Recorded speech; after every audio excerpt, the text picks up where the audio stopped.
Hi everyone, my name is Linda Yarrow and I am your instructor for the Everyday Small Changes Health and Wellness 101 MOOC offered by Kansas State University and the Global Campus, which is the distance education provider for Kansas State University.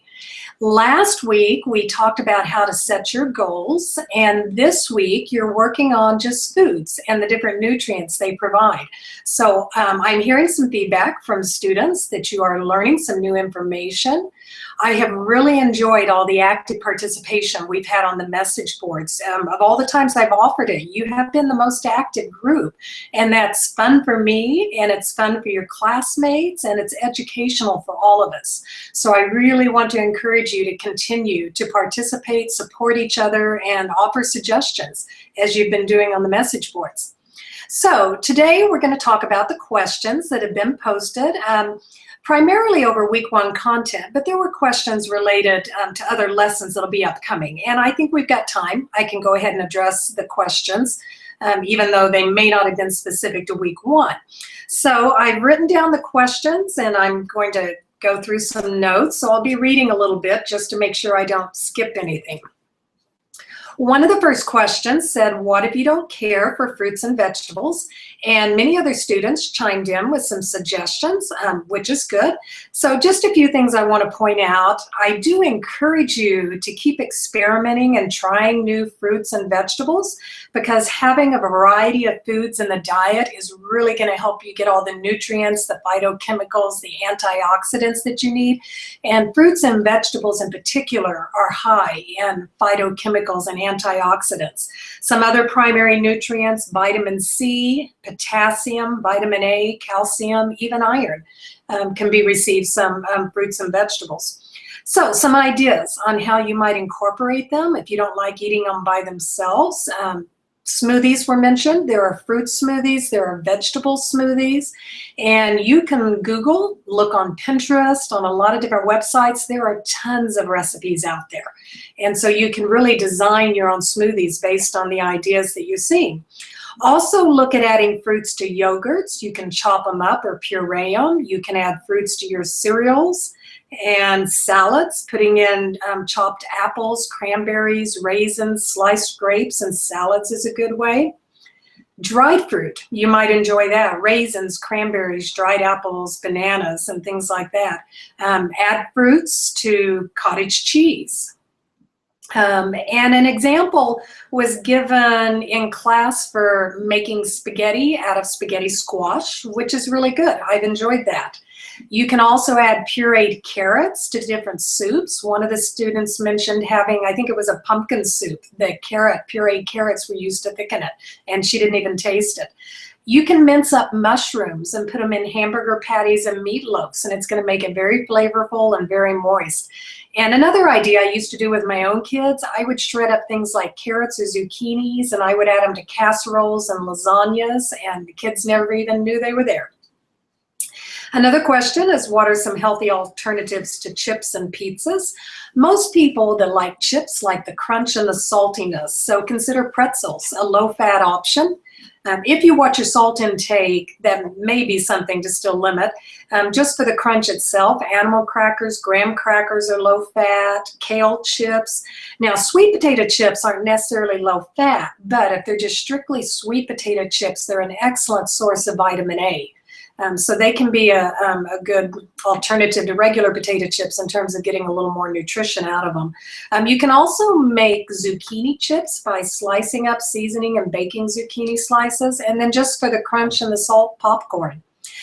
For pizza, actually, your classmates came up with some ideas I hadn't thought of. Slicing up zucchini and using it as a base for pizza toppings. I have had cauliflower crust, and that's good. I've also taken whole wheat bagel thins, which are small, about this big bagels that I just put a variety of toppings on, and then just choose low-fat cheeses, low-fat meats, vegetables, maybe even fruits. The next question, it says, I currently attend cardio classes at the gym, but I want to start lifting weights. What's the best way to start? There are a lot of videos on YouTube that you can find that will show you how to get started on lifting weights, what kind of weights to use, how many repetitions, how much weight.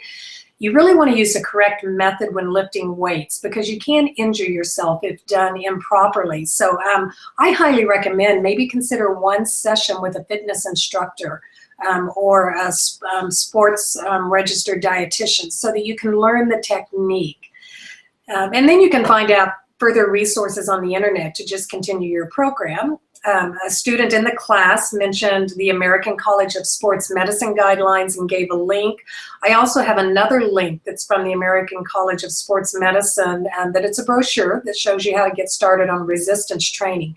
So either sometime today or tomorrow, I'm going to post both these links for you to guide you to additional information.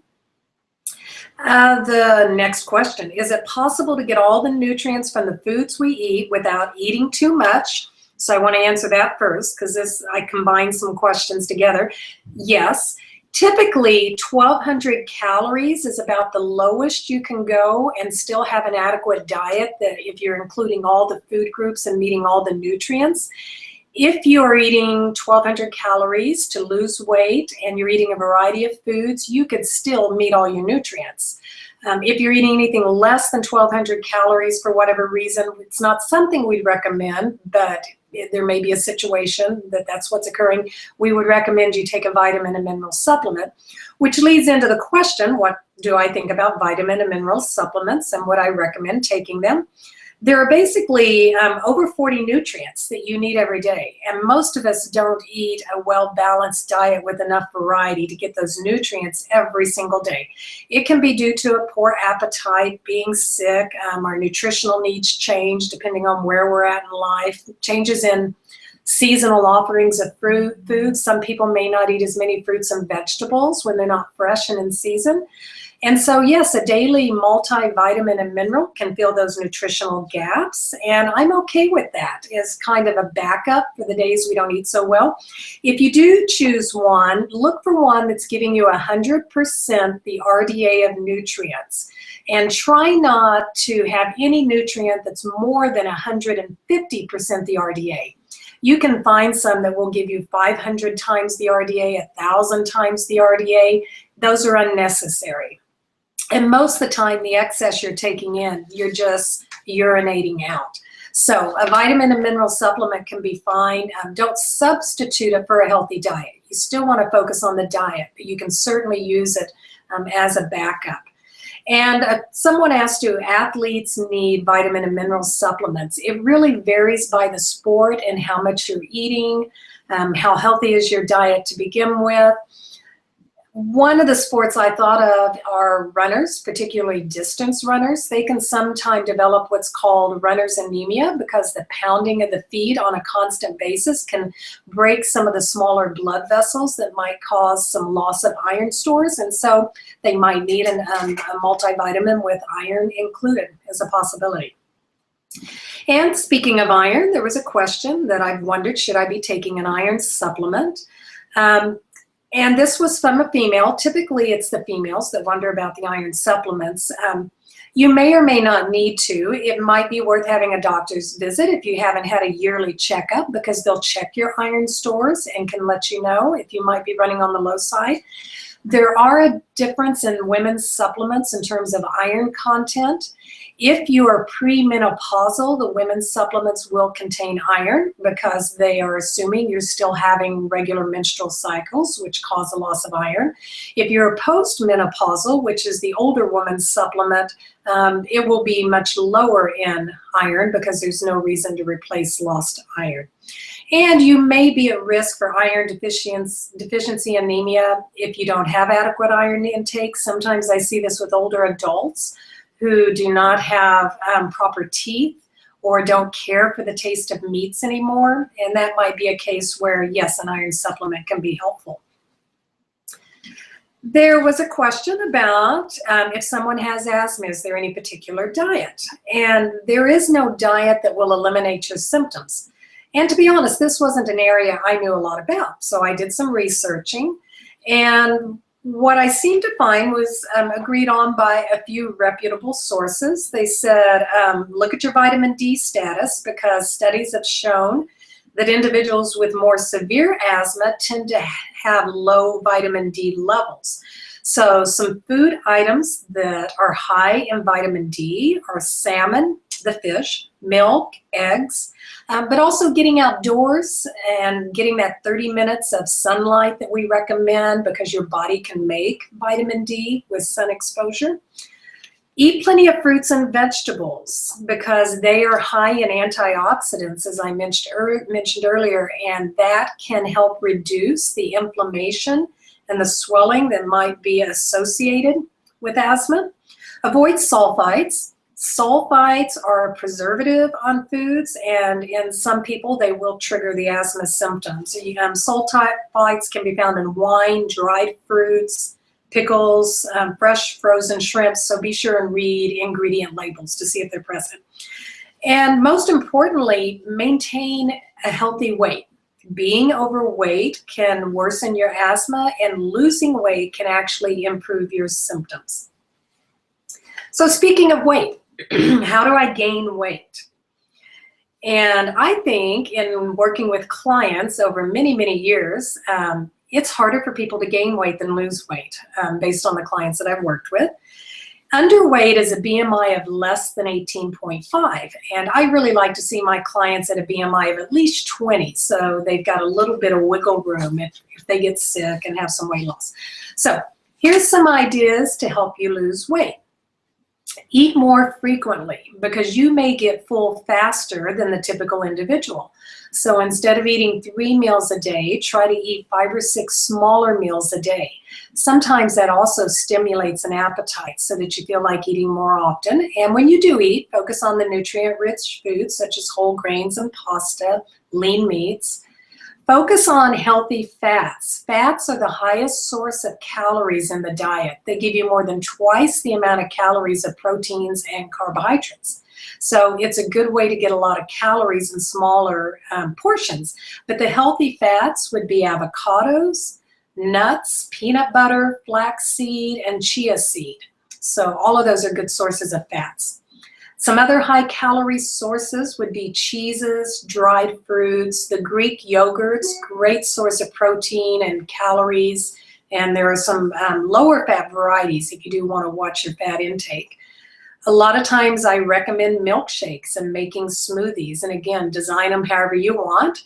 There are meal replacements like Carnation Instant Breakfast. There's Ensure, there's Boost. There's an item we use at the hospital for our clients that don't feel like eating much. It's called Magic Cup.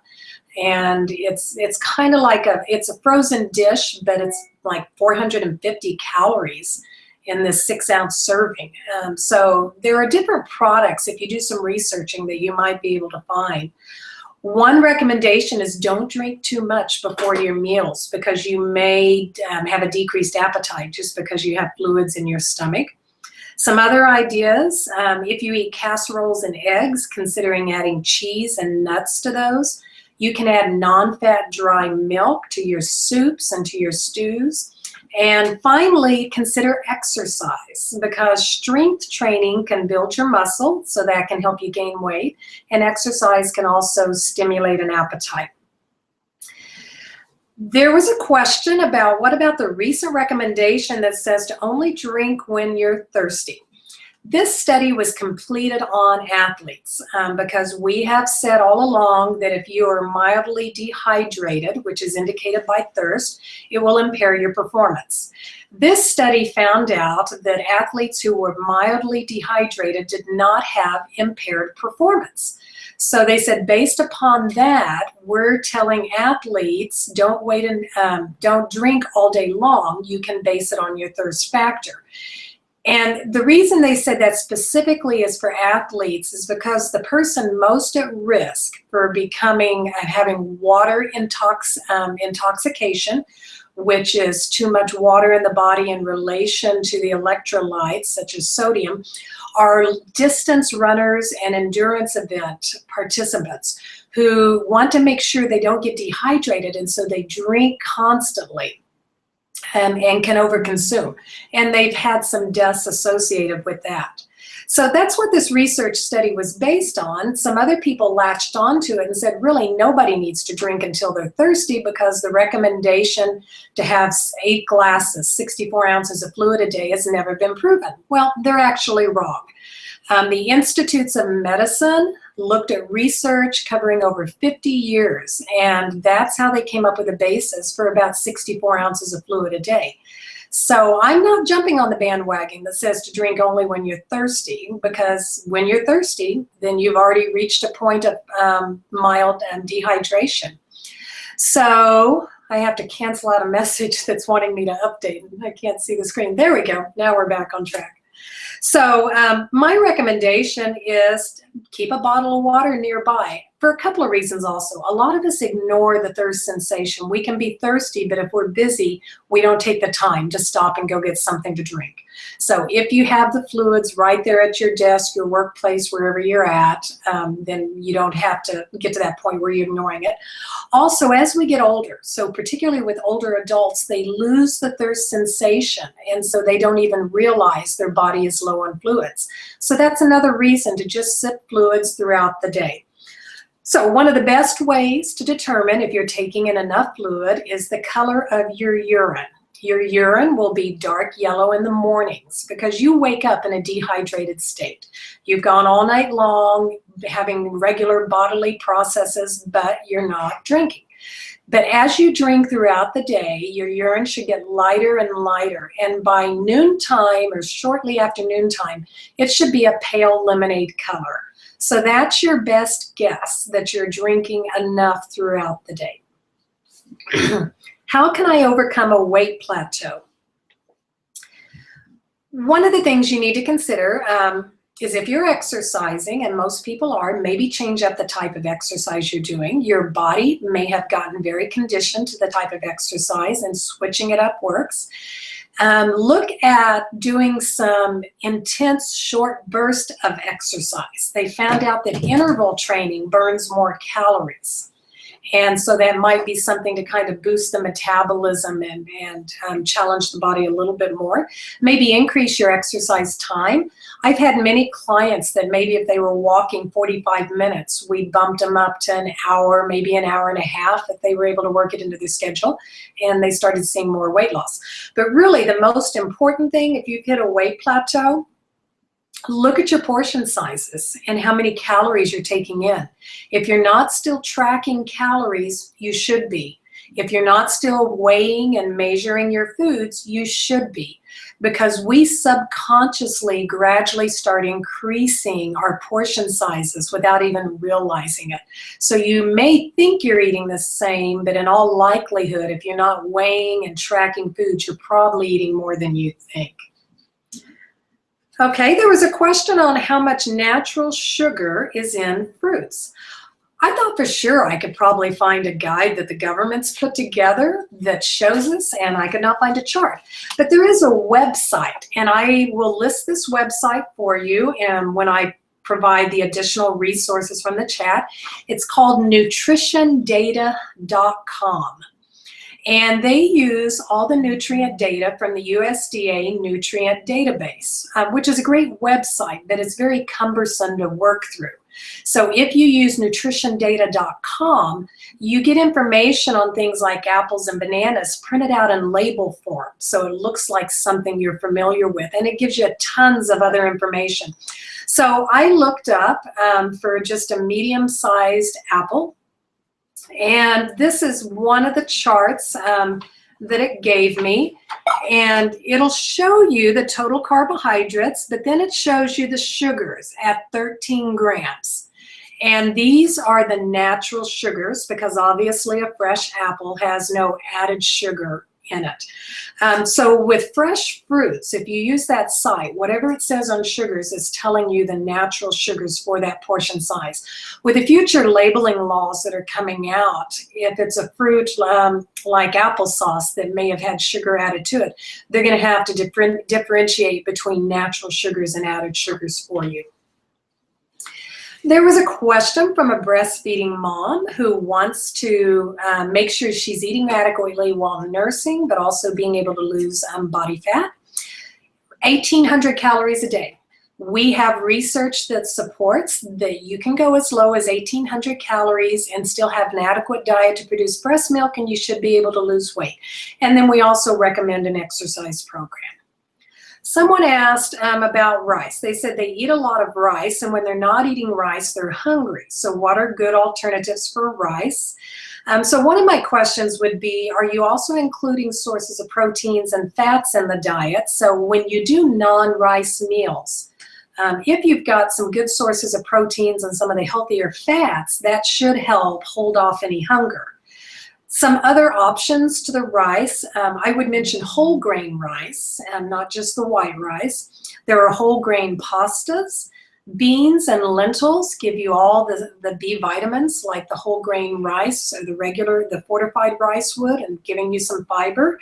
And also look at whole grain breads because again, you'll get the B vitamins that you were getting from the rice. There was a person that said they have irritable bowel syndrome and it's very difficult to eat fruits and vegetables without getting sick. And did I have any recommendations? Irritable bowel syndrome is very individualized. There are a lot of symptoms that can occur, and there are a lot of types of things that help with the symptoms, but it is so individual. Your best plan is to contact a registered dietitian. They will work with you on collecting your symptoms, when you experience them in relation to foods, and they'll have some suggestions for you to try because there is no one recommendation that tends to work for everyone when it comes to irritable bowel syndrome. There were a few people that said, what foods would help me develop stronger muscles? Well, it's not the foods that are going to develop the stronger muscles. Strength and resistance training is what will help with that. So you do want to start a strength training program if you haven't been, and you can refer back to the links that I'm going to provide you for some good resources. But diet is important for recovery because when you're building muscle through the strength and resistance exercises, you're breaking down the muscle fibers. And then you take 24 hours and you allow them to repair. And when they repair, they're building themselves stronger. What we eat in terms of diet can help with that repair. You want adequate carbohydrates for refueling, but also protein. We found out in the last 10 years in particular that protein is important for recovery after intense exercise, particularly if it involves strength training. One of the easiest foods for recovery is chocolate milk. Chocolate milk is giving you the carbohydrates that you need to replace the glycogen stores. It's giving you the protein that you need in the milk. It's cool because people are usually hot and they're thirsty after exercise. So chocolate milk really is one of the easiest things out there. This is one of the cases that I say, don't worry about the simple sugars because it tastes good. It's giving you the carbohydrates from the simple sugars, and that's important. You can buy some protein drinks. They're convenient to keep on hand. They can be a little bit pricey. You can make yourself a smoothie. I have a couple of friends who make peanut butter sandwiches, peanut butter and jelly sandwiches after their workout because they would rather eat something solid than to drink. If you want more information, you can find a registered dietitian who is also sports certified, and I will give you a link to a website of sports and cardiovascular dietitians, and you might find some more handouts there related to exercise that will help. Explain the basal metabolic rate, the BMR, because Super Tracker said I should have 1,373 calories, but my meal plan was based on 1,800 calories. Your BMR is the calories you needed if you were just laying in bed all day and doing nothing but breathing and producing urine. So it's telling you that's the minimum number of calories you need to just survive with no activity involved at all.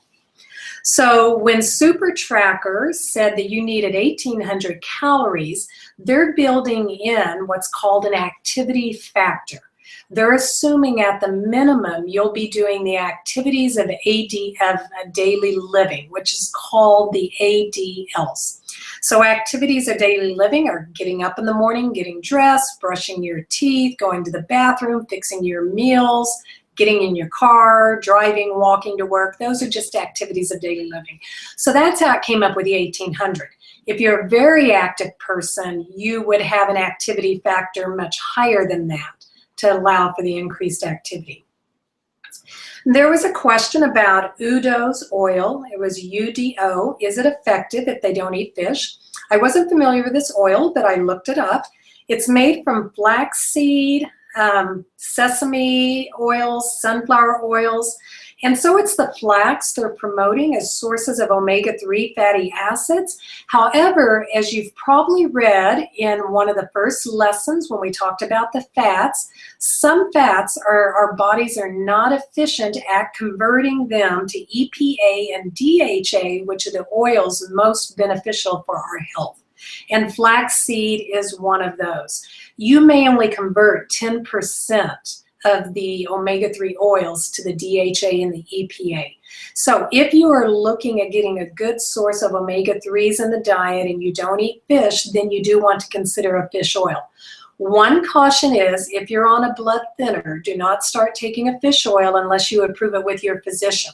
Blood thinners thin out your blood, make it less likely to form clots, and fish oil can do the same thing. It thins your blood also.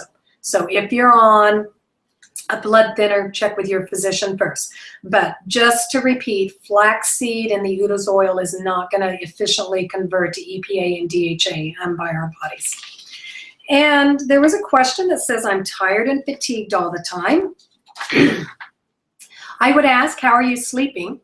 You need to get adequate rest, 7 to 8 hours. What's your stress level like? That can impact it. You may need to see your doctor, be evaluated for anemia. But even if you're tired, you want to try to exercise. It sounds counterintuitive that if I'm tired, I should be resting and not exercising. But exercise produces red blood cells. Red blood cells carry oxygen throughout your body, and that helps with energy levels. The next question says, exercise makes me hungry, which makes it hard to stay healthy. So I'm assuming you mean that you eat more than you feel like you should because you exercise. And yes, exercise will make you hungrier.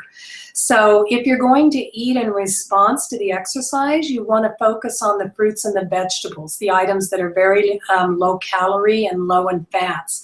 Also, I like the 100-calorie Greek yogurts. They can fill me up after exercise, and they also give me the protein that we talked about earlier. What can minimize my craving for carbs? They mentioned bread, pastas, and scones, and I love scones. So I understand this. You want to try to replace the craving for sweets with fresh fruits in particular. You don't have to give up the carb choices, but maybe reduce how often you're eating them, maybe reduce the portion sizes, choose whole grains when you do have the pastas. And in terms of the scones, what I do when I make up a batch, I put them in the freezer, and then I'll only eat 1 or 2 a week. So I'm not having to give them up, but I'm decreasing the frequency. And women, it's harder to maintain weight as we age. Yes, it is, because our metabolism goes down, because we're losing muscle every decade that we age after the age of 30. So you want to focus on strength training to try to boost the metabolism. You need to decrease your portion sizes, because what happens is our metabolism decreases as we get older, but we eat the same way. So you have to compensate by looking at how much you're eating and reduce your intake in response to the reduced metabolism. And we have just a couple of more questions, which is good because I'm almost out of time. It says, after eating breakfast, I still feel lethargic. Look at the fat content. If your breakfast is high in fat, it takes longer to digest and empty out. That may contribute to it.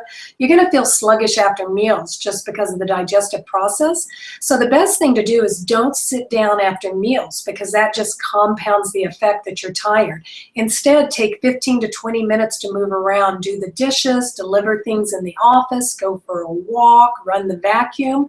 You'll be less likely to feel sluggish if you can stay active for a short time. And look at the size of your meal. The larger the meal, the more sluggish you're going to feel. The last question, do I need to rotate my green vegetables to avoid kidney problems? And they mentioned kale, spinach, cucumber, parsley. And calcium oxalate stones can form from high oxalate foods. And foods high in oxalate are collard greens, parsley, spinach, so some of the greens you mentioned. So if you have a high intake of oxalate foods, you could be raising your risk for kidney stones. But look at your risk overall. If there's a history of kidney stones in your family, then I would say yes, it's probably a good idea to rotate them around. Particularly avoid getting dehydrated, because dehydration raises your risk for kidney stones also, and then obesity raises your risk for kidney stones.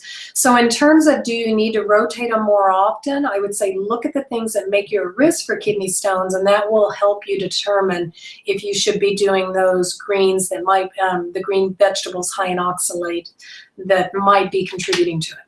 Okay, so those were the questions that have been posted as of yesterday when I went through. Thank you for contributing the questions. I will get the links put up sometime within the next 48 hours and continue to post questions on this week's question list, because next week at the same time, we'll have a chat again. And again, thank you for joining our course. We're very happy to have you, and I appreciate all your participation. Have a great week.